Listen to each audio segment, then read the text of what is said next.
Hello दोस्तों, आप सभी को जय श्री राम। आज ये तीसरा वीडियो है। इसके पहले वाली वीडियो में मैं आपको बता दूं कि मैंने संबंध की परिभाषा, संबंध के प्रकार के बारे में आप सभी को समझाया था। संबंध क्या है, संबंध कितने प्रकार के होते हैं और किस किस तरह से होते हैं, कैसे कैसे अपन उनको वेरीफाई करते हैं कि ये कौन सा रिलेशन है, ये स्वतुल्य है या सम्मित है या संक्रामक है। इन सब के बारे में मैंने आपको पिछली वीडियो में बताया था। अब उन संबंधों से रिलेटेड कुछ क्वेश्चन हैं। जैसे एग्ज़ाम में कोई क्वेश्चन आता है और उसमें पूछता है कि बताइए कि एक रिलेशन दिया हुआ है, ये रिलेशन स्वतुल्य है, सम्मित है, संक्रामक है, ठीक है। तो हम कैसे उसको वेरीफाई करते हैं, कैसे प्रूफ करते हैं, कैसे पता करते हैं कि ये जो रिलेशन दिया हुआ है ये रिलेशन हमारा सम्मित है या संक्रामक है या स्वतुल्य है। तो चलिए उन रिलेशन से रिलेटेड आज कुछ क्वेश्चन आपके सामने पेश करते हैं।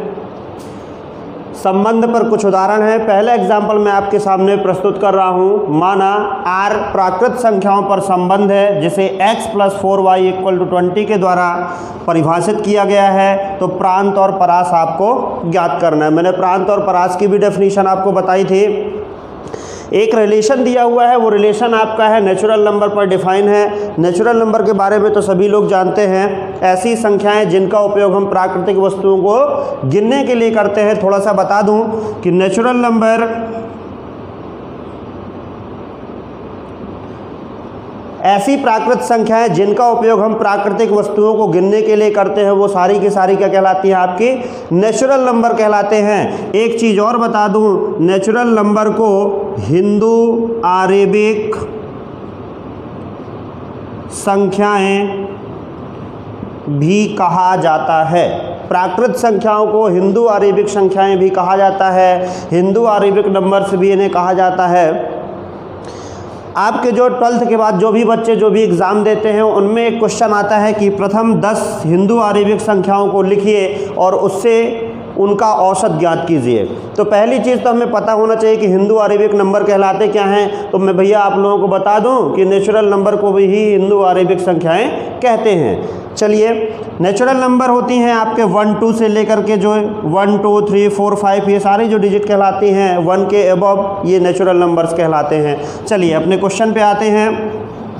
क्वेश्चन है हमारा कि एक रिलेशन है, नेचुरल नंबर पर एक रिलेशन डिफाइन है x + 4y = 20। तो हमें उसका प्रांत और परास ज्ञात करनी है। प्रांत मीन्स डोमेन कहलाता है और परास मीन्स कहलाता है रेंज। तो कैसे हम उसका प्रांत और डोमेन ज्ञात करेंगे? तो सबसे पहले हम ले लेते हैं गिवन रिलेशन।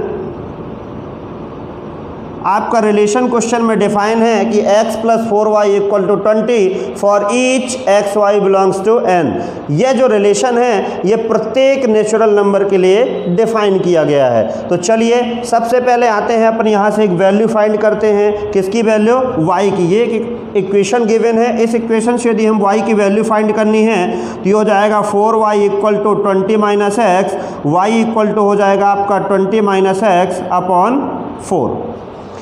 y की वैल्यू, अब यदि हमें x की वैल्यू मालूम पड़ जाए तो x की वैल्यू x के प्लेस में पुट कर देंगे तो आपको y की वैल्यू मिल जाएगी। उससे एक आपका रिलेशन डिफाइन हो जाएगा।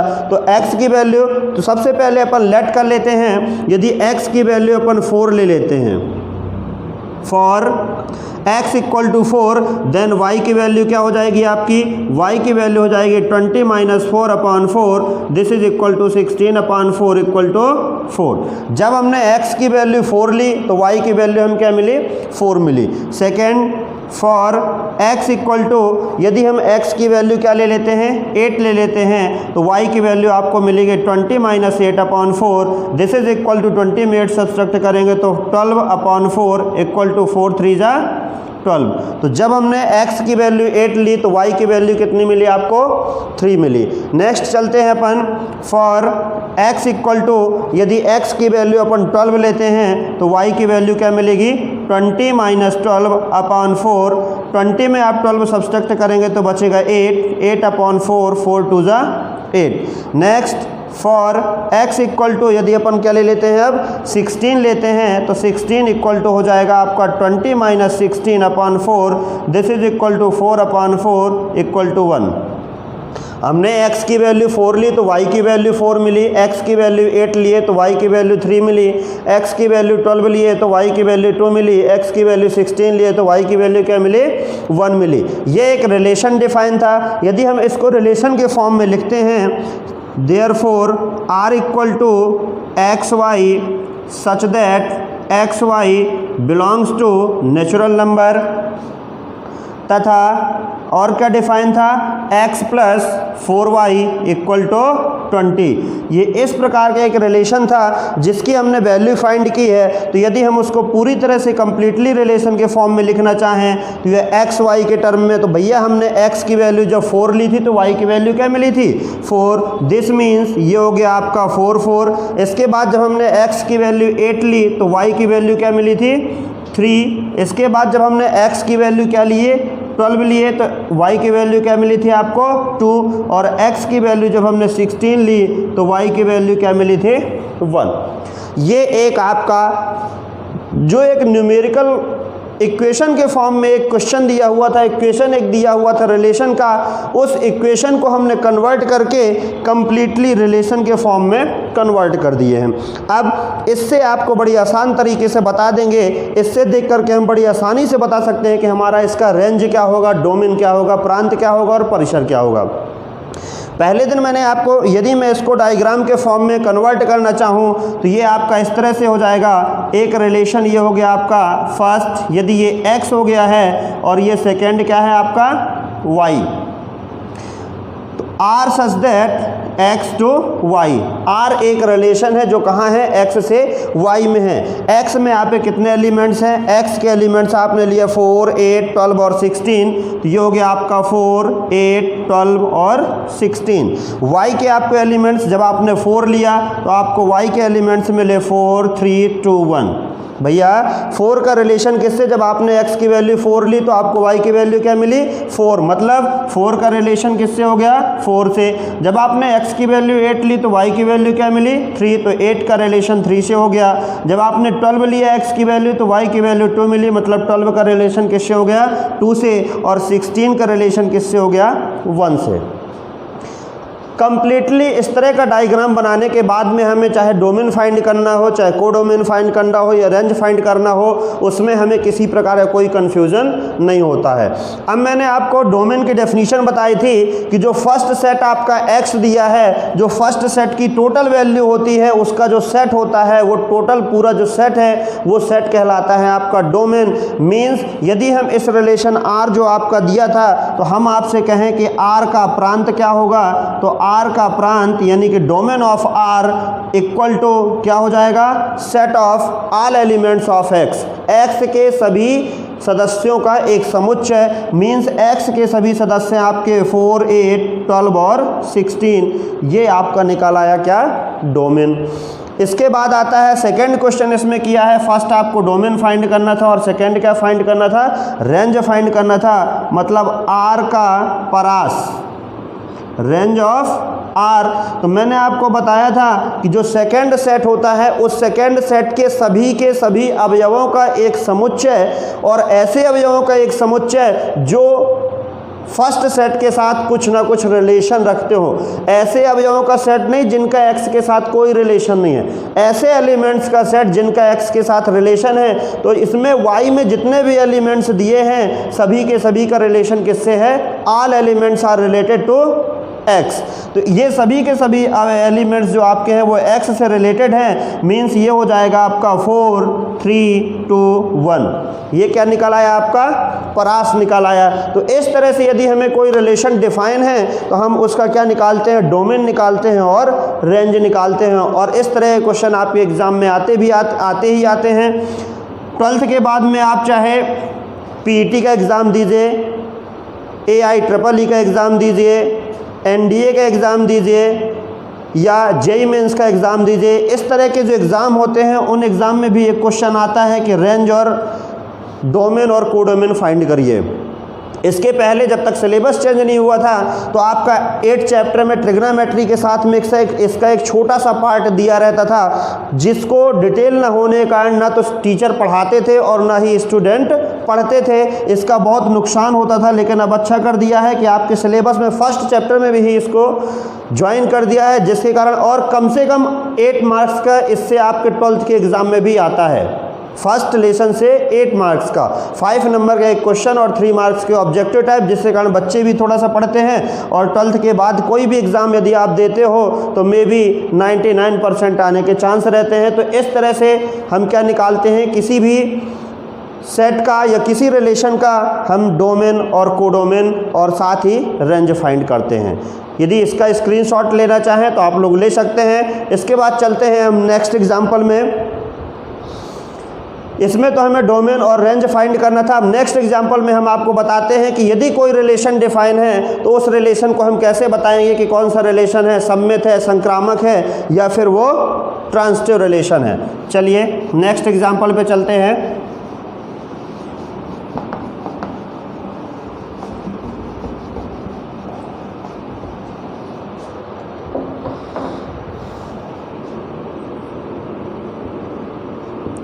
सेकेंड एग्जाम्पल है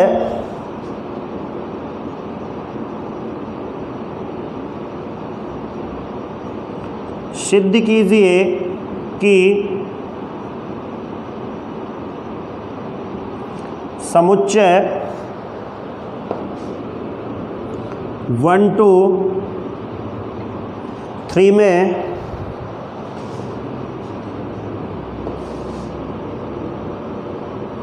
R एक रिलेशन आपका डिफाइन है, वो है 1 1 2 2 3 3 1 2 2 3 द्वारा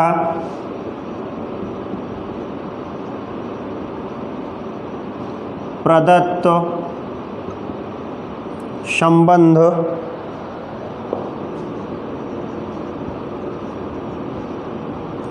स्वतुल्य है, परंतु न तो सम्मित है न ही संक्रामक है।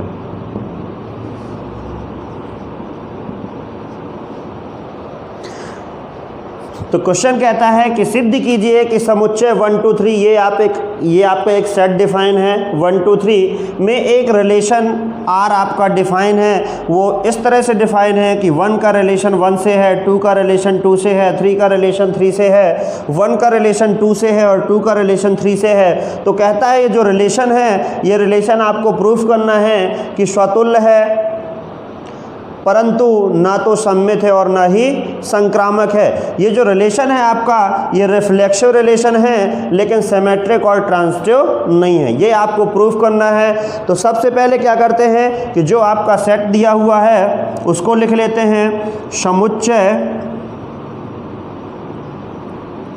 1 2 3 में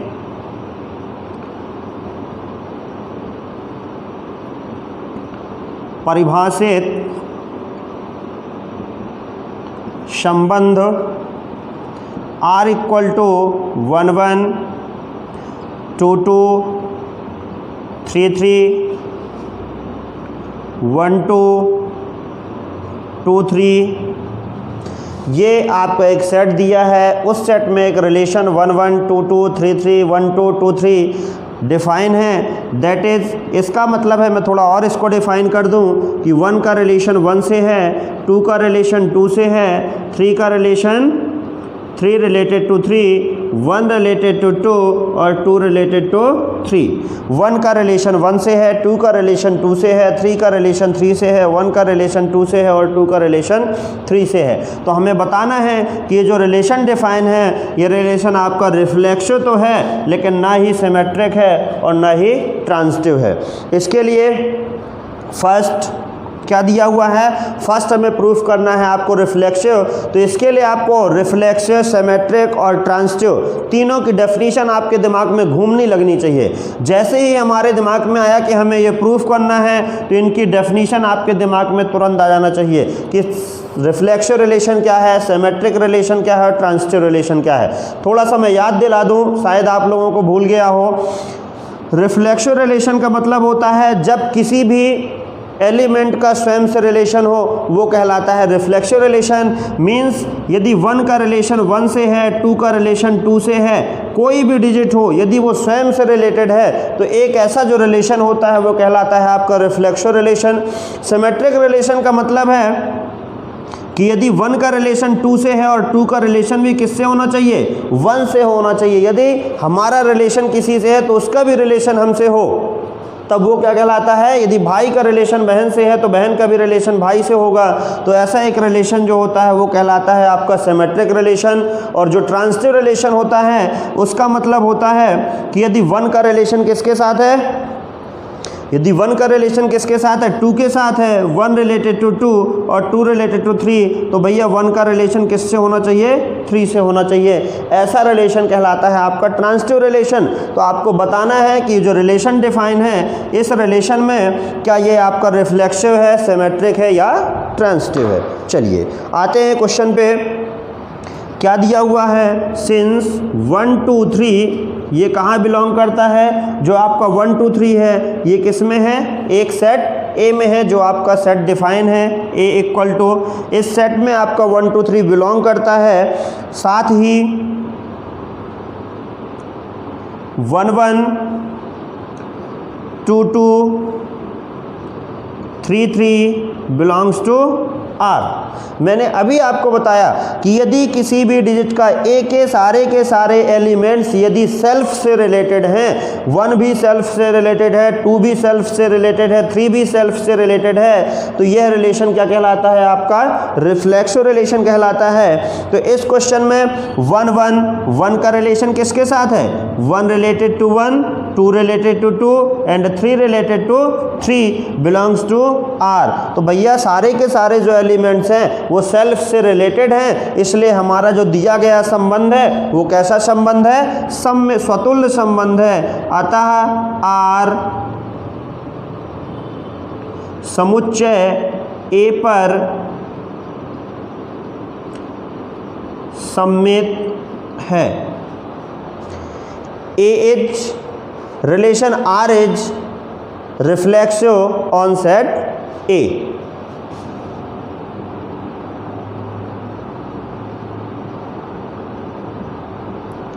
इस तरह से ए के सेट ए के सारे एलिमेंट सेल्फ से रिलेटेड हैं। इसका मतलब है कि ये जो रिलेशन डिफाइन है ये रिलेशन इस सेट पर क्या है, स्वतुल्य है। This means R is reflexive on set A. जो हमारा आर रिलेशन है वो समुच्चय ए पर क्या है, स्वतुल्य है। चलिए सेकेंड हमें प्रूफ करना है कि ये रिलेशन हमारा सममित है या नहीं है। उसके लिए हम क्या करेंगे, चलते हैं सेम सिंस 1 2 3 बिलोंग्स टू ए।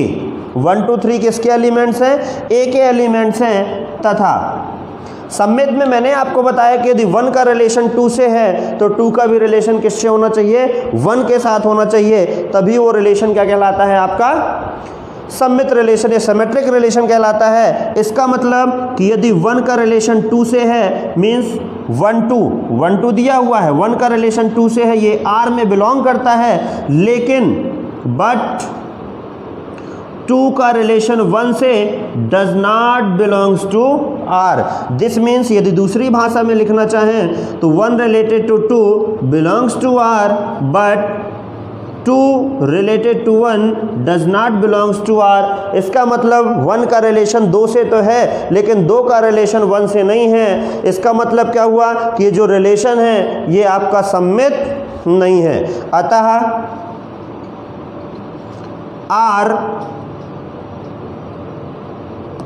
समुच्चय ए पर सममित नहीं है। Means the relation R not symmetric on set A.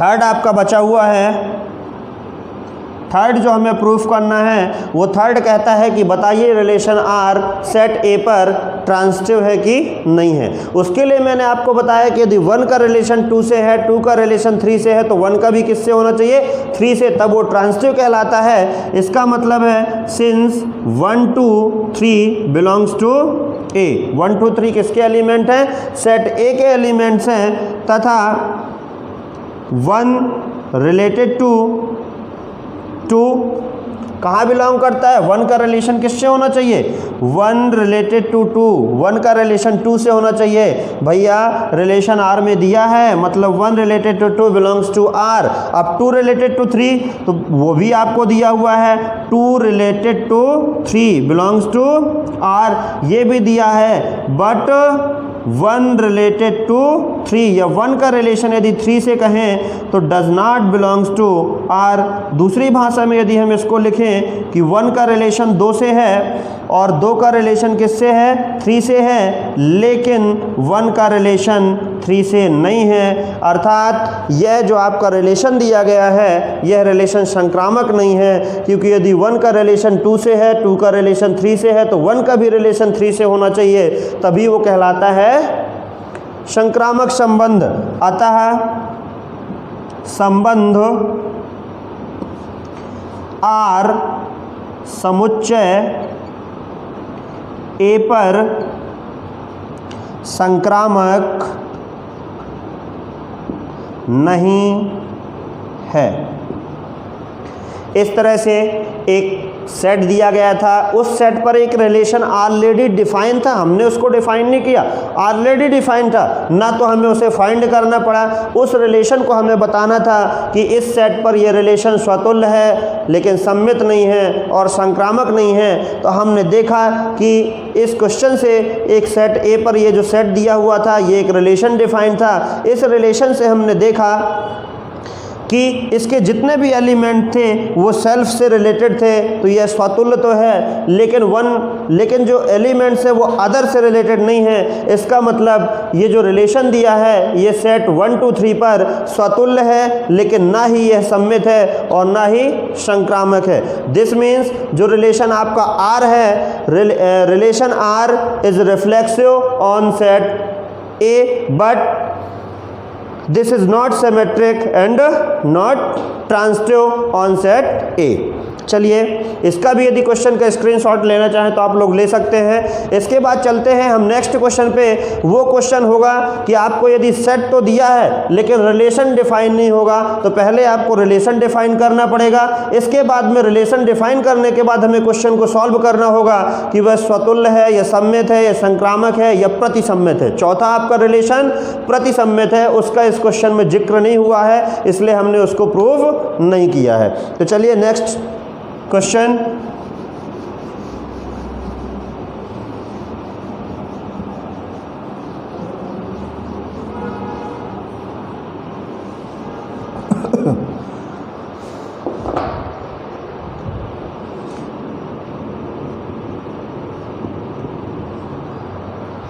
Next question है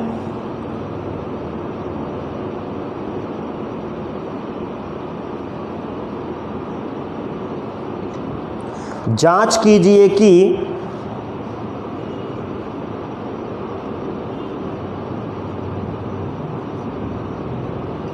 क्या समुच्चय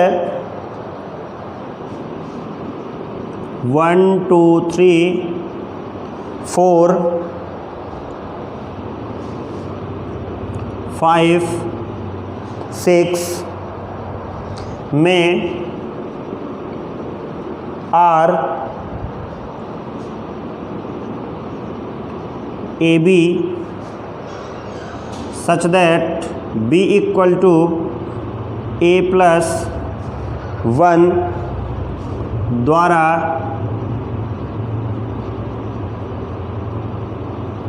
परिभाषित संबंध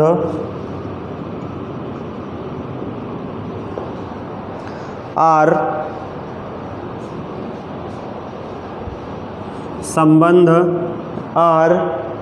स्वतुल्य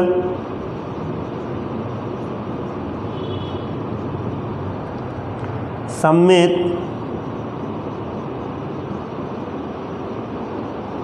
या संक्रामक है। तो इस क्वेश्चन में देखिए एक सेट दिया हुआ है, वो सेट आपका 1 2 3 4 5 6 गिवन है। उस सेट पे एक रिलेशन इस तरह से डिफाइन है कि A B such that B equal to A plus 1 होना चाहिए। मीन्स यदि हम b की वैल्यू क्या लेते हैं, यदि हम a की वैल्यू 1 लेते हैं तो b की वैल्यू क्या होगी, 2 होगी। इस तरह से एक रिलेशन डिफाइन है और हमें बताना है कि वो जो रिलेशन है वो आपका स्वतुल्य है, सममित है या संक्रामक है, वो आपको प्रूफ करना है। तो सबसे पहला काम है कि स्वतुल्य, सममित और संक्रामक तो बात की चीज है, उसके पहले ये जो सेट दिया है इस सेट पे इस रिलेशन को आप डिफाइन करिए और एक रिलेशन फाइंड करिए। जब हमें रिलेशन मिल जाएगा तो हम स्वतुल्य, सममित और संक्रामक की डेफिनेशन अप्लाई करके बड़ी आसानी से बता सकते हैं कि ये जो रिलेशन है ये इस सेट पर स्वतुल्य है, सममित है या संक्रामक है। तो चलिए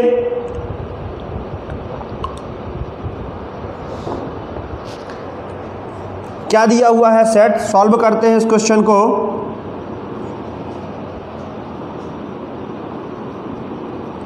लेट a इक्वल टू 1 2 3 4 5 6, ये एक सेट दिया है। एक संबंध समुच्चय a पर, एक संबंध समुच्चय a पर इस प्रकार परिभाषित है कि a relation R define on a set such that, इस तरह से डिफाइन है कि R equal to A B such that B equal to A plus 1, ये एक रिलेशन डिफाइन है। तो सबसे पहले पहला काम क्या है अपना कि इस सेट को लेकर के इस रिलेशन को हम फाइंड कर लें। जब हमें रिलेशन मिल जाएगा तो हम उस पर आसानी से बता देंगे कि हमारा रिलेशन स्वतुल्य है, सममित है या संक्रामक है। तो सबसे पहले हम रिलेशन फाइंड करते हैं। रिलेशन कैसे फाइंड करेंगे, रिलेशन फाइंड करने के लिए ये आपका एक सेट दिया है, ये वैल्यू हम देख लेते हैं कि जो आपकी b की वैल्यू है वो किस पर डिपेंड कर रही है, a पर डिपेंड कर रही है। ये b की जो वैल्यू है वो a पर डिपेंड कर रही है। यदि हम a की वैल्यू ले लें तो b की वैल्यू ऑलरेडी मिलती चली जाएगी, तो a की वैल्यू आपको यहाँ से मिलेगी। Since small a belongs to capital A, therefore यदि a की वैल्यू हम क्या लेते हैं, a इक्वल टू यदि हम 1 लेते हैं तो b इक्वल टू हो जाएगा आपका a plus 1, this means 1 plus 1 equal to 2। यदि a की वैल्यू 1 हुई तो b की वैल्यू क्या मिली, 2। सेम यदि a की वैल्यू हम 2 लेते हैं तो b की वैल्यू क्या हो जाएगी आपकी 2 प्लस या a plus 1, this is equal to 2 plus 1 equal to 3। यदि a की वैल्यू हम क्या लेते हैं, 3 लेते हैं तो b equal to a plus 1, this means ये आपका हो जाएगा 3 प्लस 1 इक्वल टू 4। यदि a की वैल्यू हम क्या लेते हैं, 4 लेते हैं तो b equal to a plus 1, this means 4 plus 1 equal to 5। अब यदि हम a की वैल्यू क्या लेते हैं, 5 लेते हैं तो b इक्वल टू ये हो जाएगा a plus 1 means 5 plus 1 equal to 6। इसके बाद हम नहीं लेते हैं, चूंकि हमारी जो लास्ट डिजिट है वो 1 to 6 है, तो 6 के बाद हमें निकालने की ज़रूरत नहीं है। a इक्वल टू यदि आप 6 लेंगे तो b इक्वल टू 7 मिलेगा, लेकिन 7 हमारा सेट a में बिलोंग नहीं करता है। और पहले ही हमने बता दिया है कि a b कहाँ के एलिमेंट्स होना चाहिए, a और b दोनों बिलोंग्स करना चाहिए। a belongs to a and b belongs to a और b दोनों सेट a के एलिमेंट्स होना चाहिए। अब इसको रिलेशन के तौर पर यदि अपन डिफाइन करते हैं तो रिलेशन के तौर पर कैसे डिफाइन करेंगे, r equal to A B, first element a होना चाहिए, सेकेंड एलिमेंट b होना चाहिए। तो ये हो जाएगा आपका a की वैल्यू जब आपको 1 मिली तो b की वैल्यू क्या मिली, 2। जब a की वैल्यू आपको 2 मिली तो b की वैल्यू मिली 3। जब a की वैल्यू आपको क्या मिली, 3 तो b की वैल्यू मिली 4, और जब a की वैल्यू आपने ली 4 तो b की वैल्यू मिली आपको 5, और जब a की वैल्यू आपने ली 5 तो b की वैल्यू आपको मिली 6। तो ये एक अब कंप्लीटली सेट ए पर एक रिलेशन पूरी तरह से आपका डिफाइन हो गया है। ये तो आपको एक रिलेशन डिफाइन था जो ए बी के फॉर्म में था, लेकिन हमने सेट ए के एलिमेंट को लेकर इस रिलेशन को कंप्लीटली डिफाइन कर लिया है। तो वो रिलेशन आपको मिल गया r इक्वल टू 1 2 2 3 3 4 4 5 5 6। इसका मीन्स यदि मैं दूसरी भाषा में इसको लिख दूं तो ये हो जाएगा आपका 1 का रिलेशन 2 से हो गया, 2 का रिलेशन किससे हो गया 3 से हो गया, और 3 का रिलेशन 4 से हो गया, 4 का रिलेशन 5 से हो गया, और 5 का रिलेशन किससे हो गया 6 से हो गया। अब आपको बताना है कि ये जो रिलेशन है यह इस सेट पर रिफ्लेक्सिव है, सिमेट्रिक है या ट्रांजिटिव है, इनमें से किन किन रिलेशन को वेरीफाई करता है या नहीं करता। चलिए आ जाते हैं अब इनकी डेफिनीशन के साथ। जैसे ही इनकी डेफिनीशन क्लियर होगी वैसे ही हमारी, यदि आपको इनकी डेफिनीशन क्लियर है तो आप बड़ी आसानी से सेकंडों में बता सकते हैं कि ये रिलेशन जो है ये स्वतुल्य होगा, सममित होगा या संक्रामक होगा। बशर्ते यदि आपको डेफिनीशन में थोड़ा सा भी सस्पेंस है तो आप किसी कंडीशन में इसको वेरीफाई नहीं कर सकते हैं या नहीं बता सकते हैं कि हमारा जो रिलेशन आर है वो सेट ए पर रिफ्लेक्सिव है, सिमेट्रिक है या ट्रांजिटिव है। इसके लिए सबसे पहला काम है आपका, इसलिए मैंने पहले लेक्चर में सबसे पहले डेफिनीशन आपको क्लियर तौर पर बताया था और बोला था कि आपसे यदि डेफिनीशन बनती होंगी तभी आप एग्जाम्पल सॉल्व कर पाओगे, नहीं तो आप लोग बिल्कुल मत सोचिए कि हम डेफिनीशन याद न करें और क्वेश्चन सॉल्व कर लें, तो ऐसा संभव नहीं है। चलिए तो अब आते हैं, अब हमें बताना है कि जो रिलेशन है ये आपका स्वतुल्य है कि नहीं है। तो क्या करेंगे इसके लिए, सबसे फर्स्ट हमें प्रूफ करना है रिफ्लेक्सिव रिलेशन।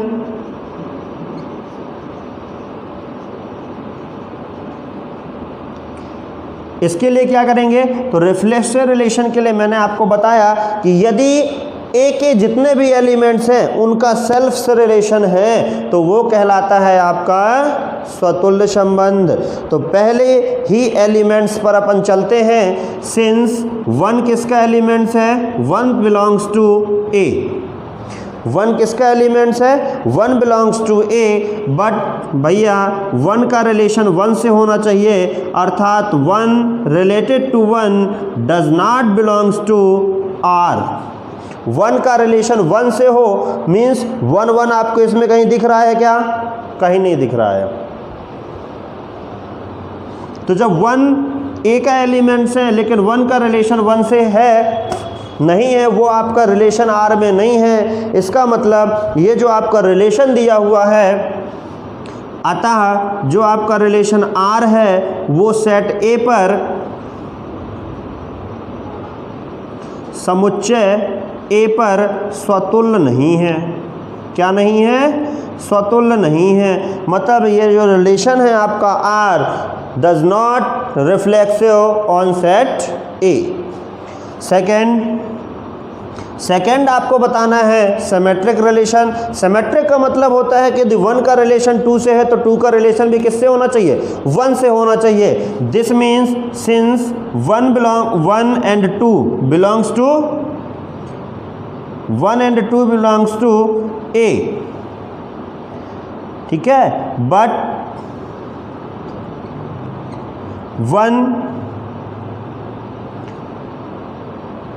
रिलेटेड टू 2, 1 का रिलेशन 2 से है क्या, जी हाँ, 1 रिलेटेड टू 2 तो आपका बिलोंग करता है R में, लेकिन 2 रिलेटेड टू 1 या 2 1 does not belongs to R। देखिए आप थोड़ा सा, 1 रिलेटेड टू 2 सेट R में है, लेकिन 2 रिलेटेड टू 1 सेट R में कहीं पे दिया हुआ है क्या, नहीं दिया हुआ है। इसका मतलब जो आपका रिलेशन R है, अतः R समुच्चय A पर क्या नहीं है, सममित नहीं है। लास्ट आपका क्या बचा, थर्ड कहता है कि बताइए कि यह ट्रांजिटिव है कि नहीं है। थोड़ा सा इसके लिए क्या करेंगे, ये ट्रांजिटिव है कि नहीं है, तो थर्ड है अपना। थर्ड में मैंने आपको बताया था कि यदि 1 का रिलेशन 2 से है, 2 का रिलेशन 3 से है, तो 1 का रिलेशन भी 3 से होना चाहिए। इसका मतलब क्या हुआ, सिंस 1 2 3 बिलोंग्स टू ए, 1 2 3 किसके एलिमेंट्स हैं, ए के एलिमेंट्स हैं। और आपका तथा 1 का जो रिलेशन है 1 रिलेटेड टू 2, ये कहाँ बिलोंग करता है, ये आपका आर में बिलोंग करता है। फिर इसके बाद में आ जाइए, 2 का रिलेशन किससे है, 3 से है, 2 रिलेटेड टू 3 ये भी आपका बिलोंग्स करता है आर में, but 1 related to 3 does not belongs to R. देखिए थोड़ा सा, 1 रिलेटेड टू 2, 1 का रिलेशन 2 से है, आर में बिलोंग करता है। 2 का रिलेशन 3 से है, ये भी आपका 2 रिलेटेड टू 3 आर में बिलोंग करता है। लेकिन 1 रिलेटेड टू 3 ये आपका पूरे सेट आर में कहीं पे भी नहीं दिया है। इसका मतलब 1 का रिलेशन 2 से तो है, 2 का रिलेशन 3 से भी है, लेकिन 1 का रिलेशन 3 से नहीं है। और यदि 1 का रिलेशन 3 से नहीं है तो ये जो रिलेशन है ये आपका इस सेट के लिए यदि इस तरह से डिफाइन है तो वह संक्रामक संबंध नहीं होगा। अतः आर ए पर संक्रामक संबंध नहीं है। इस तरह से यदि कोई एक सेट दिया गया है जिस पर एक रिलेशन डिफाइन है, तो उस रिलेशन के द्वारा हम यह पता लगाते हैं कि वो जो रिलेशन डिफाइन है वो उस सेट के लिए, ये जो रिलेशन डिफाइन है वो इस सेट के लिए समतुल्य है, सममित है या संक्रामक है, रिफ्लेक्सिव है, सिमेट्रिक है या ट्रांजिटिव है। और ये क्वेश्चन आपके एग्ज़ाम में आते ही आते हैं कि यदि कोई सेट दे दिया गया है तो सेट को हमें प्रूफ करना है कि वो आपका स्वतुल्य है, रिफ्लेक्सिव है, सिमेट्रिक है या ट्रांजिटिव है या एंटी सिमेट्रिक है। तो इस तरह से हम उसको प्रूफ करते हैं। पहले उस सेट पर उस रिलेशन को वेल डिफाइन कर लेते हैं। जब उस सेट पर वो रिलेशन वेल डिफाइन हो जाता है तो जैसे ही वेल डिफाइन हुआ वैसे हम डेफिनीशन का यूज़ करके डेफिनीशन के थ्रू बड़ी आसानी से बता देते हैं कि हमारा ये जो रिलेशन है यह इस सेट पर किस प्रकार का रिलेशन होगा और किस प्रकार का नहीं होगा। इसका भी यदि आप चाहें तो स्क्रीनशॉट ले सकते हैं।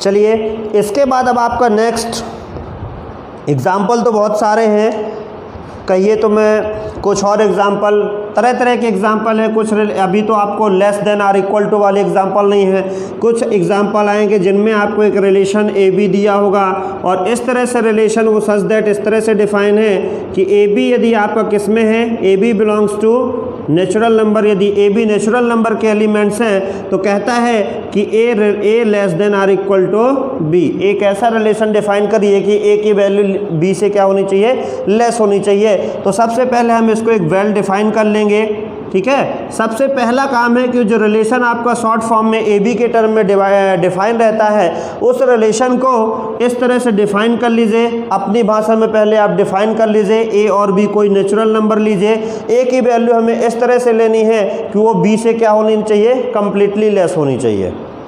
इस तरह से एक रिलेशन डिफाइन कर लीजिए, फिर उसमें आप देख के बताइए, उसको प्रूफ करिए कि वो उस पर ये जो रिलेशन डिफाइन हो गया है यह रिलेशन नेचुरल नंबर पर किस तरह का रिलेशन है, सिमेट्रिक है या रिफ्लेक्सिव है या ट्रांजिटिव है। तो इस तरह की भी बहुत सारे क्वेश्चन दिए हुए हैं, आप लोग चाहें तो इनको सॉल्व कर सकते हैं। और एक क्वेश्चन एग्ज़ाम में 100% आता है कि कोई रिलेशन डिफाइन है, उस रिलेशन को आप डिफाइन करिए कि रिलेशन किस टाइप का रिलेशन है उस सेट पे, आता ही आता है एक क्वेश्चन।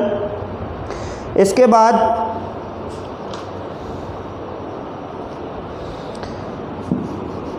आज के लिए इतना ही। इन क्वेश्चनों को सॉल्व करिएगा। नेक्स्ट लेक्चर में मैं आपको बताऊंगा कि इक्विवेलेंस क्लास क्या कहलाती है। एक रिलेशन आपका मेनली मैंने बताया था, रिलेशन के 4 टाइप आपको बताए थे, रिफ्लेक्सिव, सिमेट्रिक, ट्रांजिटिव और एंटी सिमेट्रिक। लेकिन इसके अलावा भी बहुत सारे रिलेशन दिए हुए हैं। तो एक नेक्स्ट रिलेशन होगा आपका, वो है तुल्यता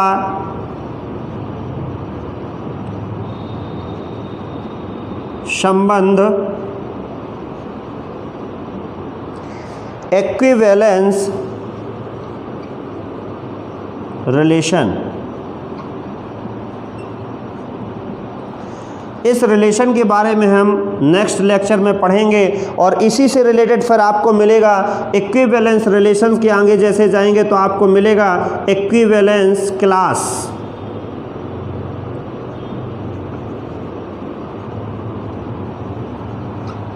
इक्विवेलेंस क्लास कैसे फाइंड करते हैं, इक्विवेलेंस रिलेशन क्या है, पहले तो अपन ये जानेंगे, फिर इसके बाद में इक्विवेलेंस क्लास के बारे में जानेंगे और फिर इसी से आता है एक नई चीज़ इसमें मिलेगी आपको, रेसिड्यू वगैरह कैसे निकालते हैं। ये चीज़ आपको बीएससी में जो भी लड़के पढ़ेंगे आगे नेक्स्ट चल के 12th के बाद में जो भी बीएससी करने जाएंगे लड़के और मैथ से बीएससी करेंगे, वहाँ आपको ये सारी चीज़ें सीखने को मिलेगी कि रेसिड्यू वगैरह कैसे निकालते हैं। तो यदि आप हमारा वीडियो देखेंगे तो हम बीएससी में पहुंचने से पहले ही आपको बता दें कि रेसिड्यू कैसे निकालते हैं। और जब आप बीएससी में पहुंचोगे तो क्लास लगे या ना लगे, चूंकि आप 12th में यदि गौर से पढ़ लेंगे तो इस चीज़ के बारे में आपको पहले से नॉलेज होगा और उस बीएससी की क्लास में आपको कोई समस्या का सामना नहीं करना पड़ेगा। तो नेक्स्ट लेक्चर हमारा डिपेंड होगा इक्विवेलेंस रिलेशन पर और उससे रिलेटेड इक्विवेलेंस क्लास और रेसिड्यू वगैरह कैसे निकालते हैं, इन सब के बारे में मैं आपको नेक्स्ट लेक्चर में बताऊंगा। आज के लिए इतना ही, धन्यवाद।